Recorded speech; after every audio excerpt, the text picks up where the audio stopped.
Hey, I'm Greg Chun. I'm here with Anime Impulse.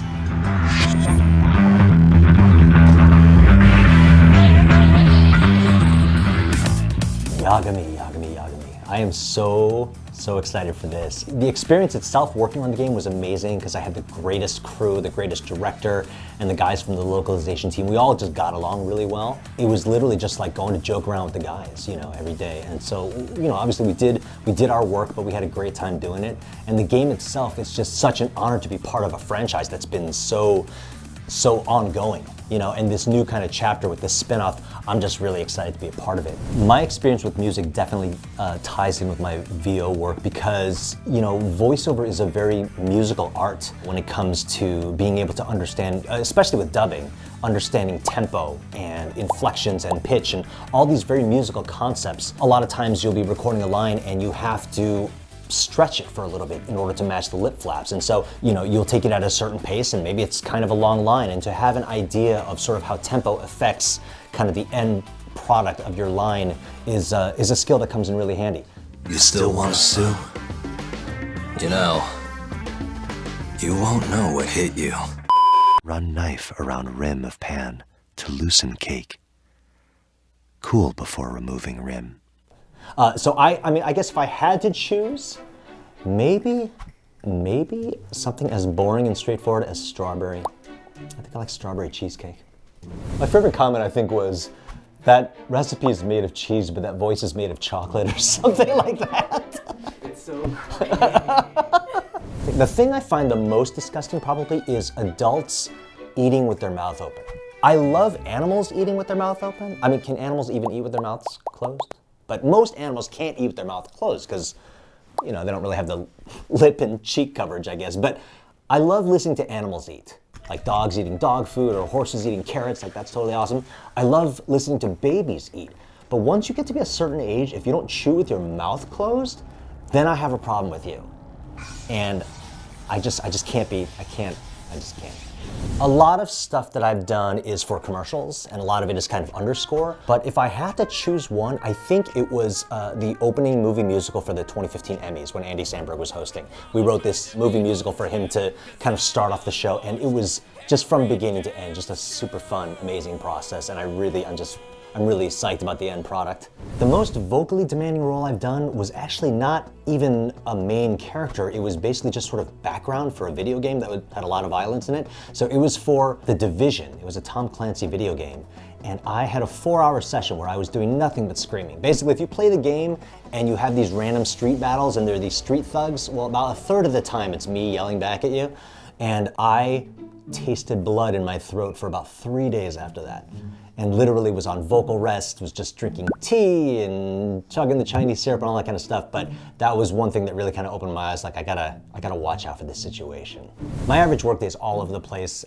It doesn't really follow any particular format because I work in kind of different mediums. So it depends on the day. If we're talking about voiceover, basically I wake up, I walk my dog, I go into the studio and I hammer out a couple auditions, and then I get ready for a morning session. Do my sessions for the day and come home and usually end up writing some music at night. That's pretty much in a nutshell. What's interesting? As far as the characters that I play in Fire Emblem, I think the first ones I recorded were Ephraim and Eldigan.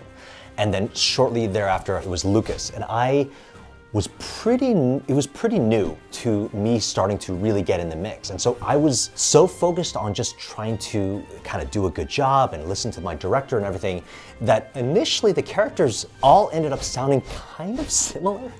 And each time, I didn't even necessarily have the same director each time, so they didn't necessarily have in mind what the previous characters sounded like. So now that I'm 4 characters in Fire Emblem, when I do come back for special edition, whatever, recordings for the characters, I'm really trying to be aware of what each character sounds like and try and push it in a direction where I can start differentiating them more.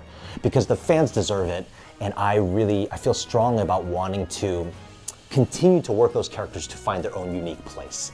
I don't know, this doesn't say anything about me, this is not my personality, but sometimes I tend to go to a little bit of a kind of romantic place with my voice.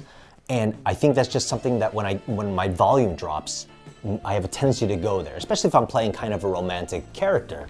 And I believe the words I've gotten on more than one occasion is, okay, let's take it again. just try to sound a little less like you want to sleep with him. So I get that a lot. I don't know if I just sound like I want to sleep with everyone. I should stop talking about this. Let's stop talking about this. Yeah, let's cut this part out. That's not good. I was music directing a musical. There was a show back in 2004, 2005, it was called The 10 Commandments, and it was the story of Moses. I ended up being the music director and the conductor of that show, and one of the other female leads was a woman by the name of Nita Whitaker, and her husband at the time was a guy named Don LaFontaine, and he was the quintessential movie trailer voice, the whole epic, like, in a world, that guy. I met him, we became friends, I got to kind of see him work at his studio at home, and that was really the turning point for me, kind of realizing, oh, this is a thing, this is a career that people do. I was able to start pursuing it, and it took many, many years before I was even working on any kind of regular basis. You know, you love it and you do it, but if you're constantly struggling to get hired, you know, you deal with a lot of discouraging times and you gotta power through those. Once you get to the point where you're working somewhat regularly, then I think it's really about finding that one project that really, really hooks you. And for me, that was Judgment, the Yakuza game that's coming out in the summer. And that experience really kind of made me go, I'm doing this until I drop dead. And there's no getting around it, so. I listen to music that's all over the map. Obviously, as a music creator, I have to kind of, and especially musical comedy, you never know what type of music you're gonna need to put in a scene or whatever. And so my forte personally is orchestral music. And I love game soundtracks. There are certain artists that I love. Pink, I adore. I think she's a goddess. Peter Gabriel and Sarah McLachlan, as far as the old days, they were kind of my standbys. But then there's obviously too many to mention. The Beatles are amazing. Everybody's amazing. But as far as the things that I like to listen to, I love game soundtracks and movie soundtracks. Michael Giacchino's amazing. Anything that transports me to another time and or place is what I really love, because we can always have reality, so why not explore some fantasy or otherworldliness in our daily life? For me, it really is just the culmination of a journey that I've been on for decades, trying to find out who I really am. Everybody knows those people who they know what they want to do when they're in high school, or I want to be a doctor when I grow up, I want to be a this, I want to be a that, and I never had that. I've been searching a lot my whole life and kind of jumping from one thing to the next. So I guess what it means to me is that I've finally, as corny as this may sound, I've kind of finally found out who I am and where I belong in the world, and that's a really nice, comforting feeling. Thank you guys all so much for watching my Q&A. It's been a pleasure speaking with you. Follow me on my Twitter, Greg_Chun, and my Instagram, which I'm not really very good about using, but I'm trying to get better, like you young folks, Greg Chun X. I'm not really posting anything, but I will. You guys are awesome. See you soon. Ciao.